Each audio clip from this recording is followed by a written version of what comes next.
Now, get around him. Trent Broadhurst, he will be competing this Saturday. So I suppose a little bit. So Broadhurst, he's won his last 13 fights, so he's only got one loss on his record. Robert Berridge knocked him out in his 6th or 7th fight very early on in his career back in 2011, so a fair while ago. He hasn't lost since then. Even in that fight, he was leading on the cards and then got caught with a good one and got knocked out. So that can happen, particularly earlier in your career when you know. And he was on the Denny Green, Anthony Mundine undercard earlier in the year, fought against the veteran Nader Hamden, and was able to beat him. 8 stoppages in his last 13 wins as well. Bivol, he's 11-0 with 9 knockouts, so he's obviously got a fair bit of power. He's a Kyrgyzstani, and he stopped.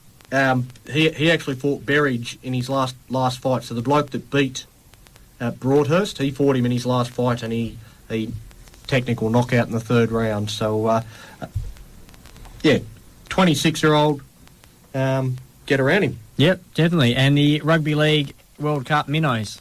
Yeah, I think we sort of touched on this before, talking about Papua New Guinea, and the atmosphere there for that game was phenomenal. And this has been the big story. It's not about the fact that, after the first week, it's confirmed everyone's fears that there's only 3 teams that can actually win it. There's only Australia, New Zealand and England, and chances are, Australia are $1.01, I'd imagine. I haven't actually looked at the odds, but they'd be pretty short price favourites. They're probably going to win the tournament. But these minnows, these teams that we don't normally see, like Papua New Guinea, the atmosphere over there was fantastic. The same with Lebanon.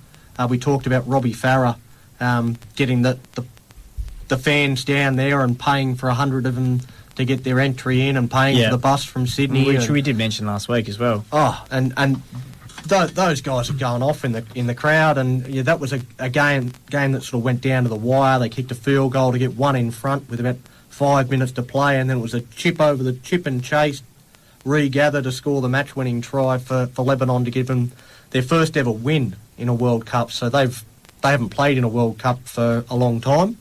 I think 12 years or something since they last played in a World Cup. They've qualified this year. They've never won a game in any World Cup they've played in before, so their first ever win, and what a way to get it. So get around the minnows. Have a look this week. Ireland taking on Papua New Guinea over in Papua New Guinea. That game's basically a knockout. So with the way the system works, basically the winner of that game will should go through to the quarterfinals, assuming all other results go as you expect them to. But they should go through to the quarterfinals to take on England.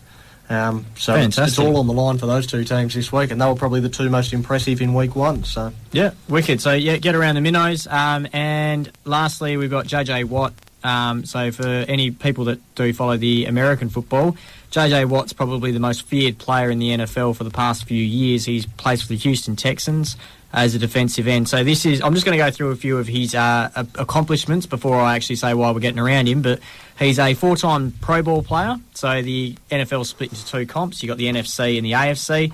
So he's a Pro Bowl player for the AFC. He's a 4-time All-Pro, which means it's effectively the same as the All-Australian.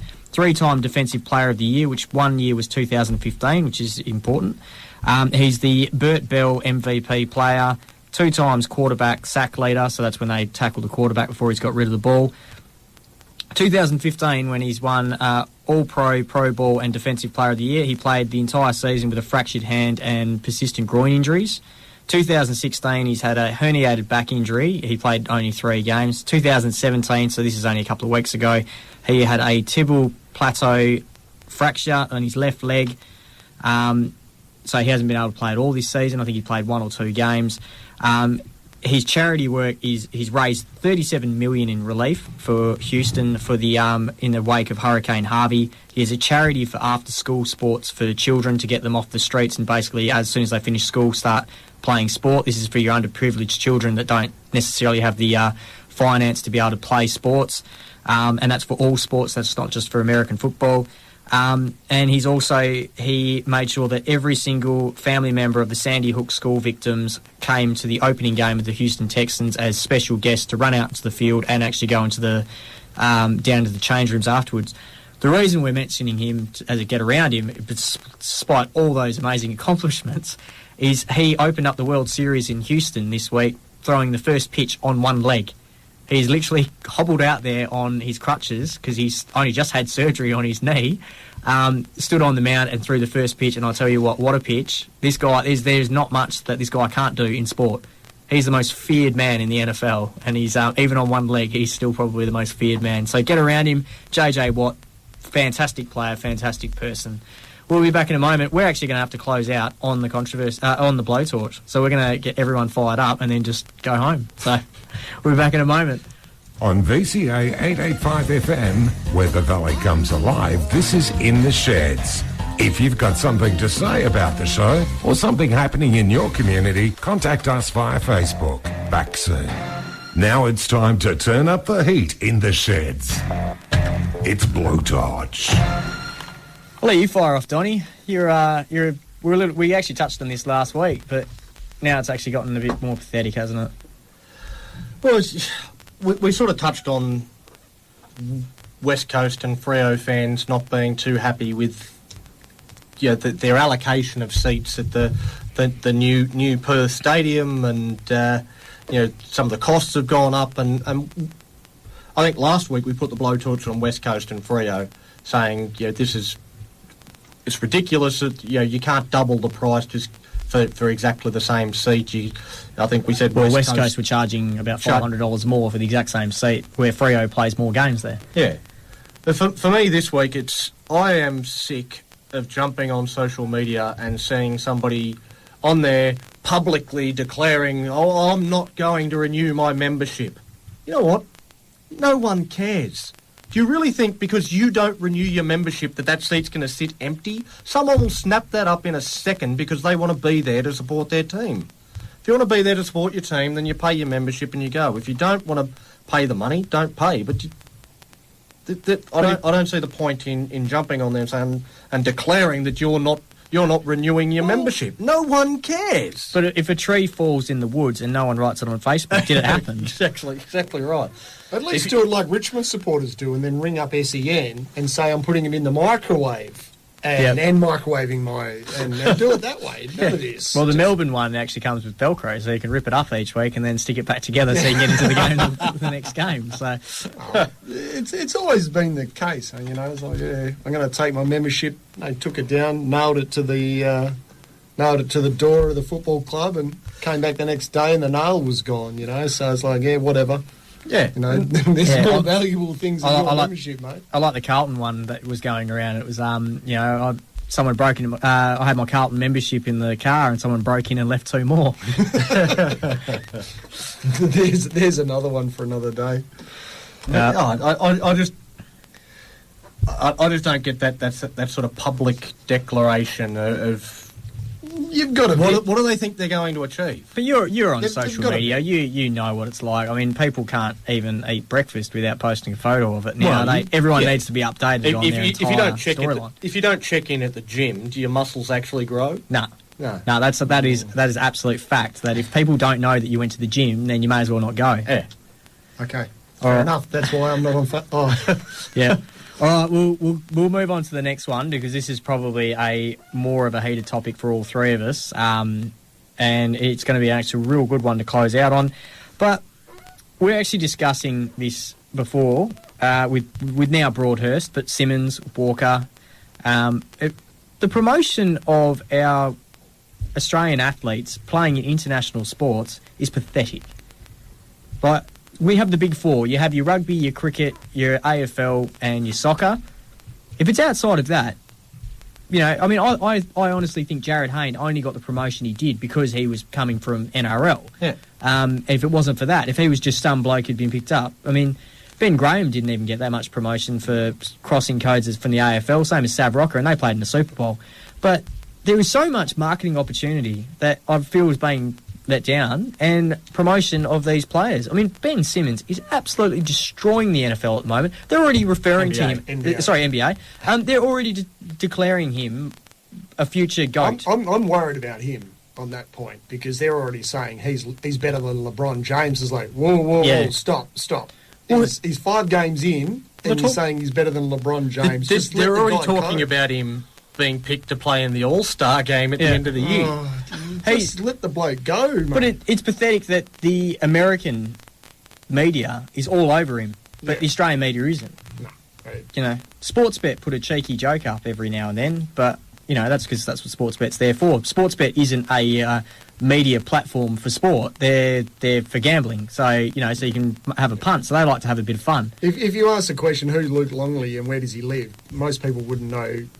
You know, he played in, you know, he's mentioned amongst probably the 3 greatest NBA basketball teams of the Bulls. You know, Pippen, Jordan, you know, a lot of people put Longley in there as well. He's from Fremantle. His wife does one of the programs on 882 as well, frequents it quite a bit. Right. Well, used to anyway. I don't know if she still does, but yeah, his wife used to be on there quite a bit for cooking and baking. There we go. So, it is something. The feats of our our Australian-based stars probably we don't pay homage to them.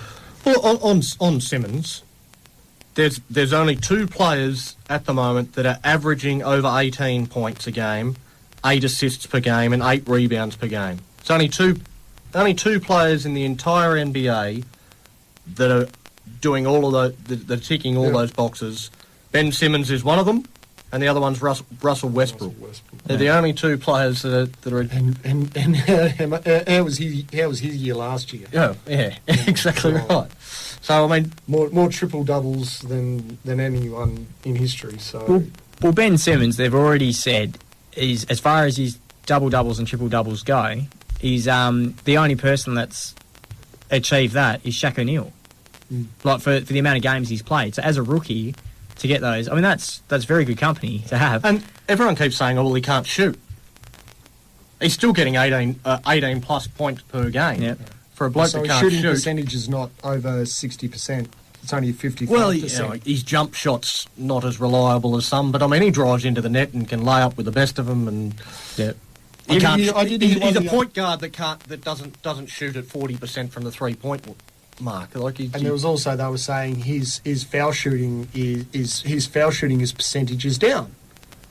He hasn't been to the line. No one's fouled him. So how can he get that percentage up? Yeah, your percentage is down. I mean, but it comes down to the amount of times you have the shot. I mean, you look at Lance Franklin. He's not the most accurate kick in the AFL, but I tell you what, he bangs it at goal that many times that he's going to kick 10 or 12 eventually, and he always does. And that's going to be that's the same with Simmons. He's still getting, what was he averaging? 18 points a game. Yeah. It's not terrible. Jesus, you'd be happy with that. And it's like the Nathan Walker from NHL. Yeah, you know, well, we've heard nothing again now. Yeah, he played. You don't hear about it until they do something good. It's the same as Broadhurst. You won't hear a peep unless he wins. Yeah. If he wins, everyone should be around him now and supporting him now as he goes in for this challenge, not patting him on the back after he's won, going, "Oh, I was there all along." 88.5 was here for. Exactly right. Walker hasn't been dropped. He's still playing for the NHL, but we have heard nothing. There's no more phone calls from the Prime Minister now. It's like, well, you played your first game. That's it, mate. When you get to 100, I might give you a follow-up text message, but that's about it. Give us a ring. Right, we're going to have to wrap up the show because we've gone over time like we always do. We didn't have a guest. No, we didn't even have a guest, yeah. We still didn't get through everything. Right, so just for those that want to get involved in foot golf, get down to footgolf.org.au. It's at Wembley. It is a sport. It's a real Rugby sport. league is not. Make sure you check out the Swan Valley Cricket Club, the Ellenbrook Rangers in Midland Guildford. They've all got games on this weekend. We don't know where because they've actually... Well, no, because they've actually stuffed up a few of the fixtures anyway, so they're all getting changed anyway. So, look, make sure you check out the websites, get involved with the local cricket comp. If you want to play women's AFL, then get in touch with the Swan Valley and the Ellenbrook Eels Football Club, and you might be able to play for the coveted Sorry, the 88.5 in the sheds. in Battle the for sheds Burley. medallion, something that you can hang up on your mantle and tell kids in 50 years that you played and you achieved that medal. Lynx, Wildcats, Glory, all at home this week, so get along to at least one of those games and have a look. That's Hopefully the Glory do actually get Turn it up. right. Playing Adelaide, you think there'll be a better chance? Yeah. So good luck At to home. all your sporting clubs.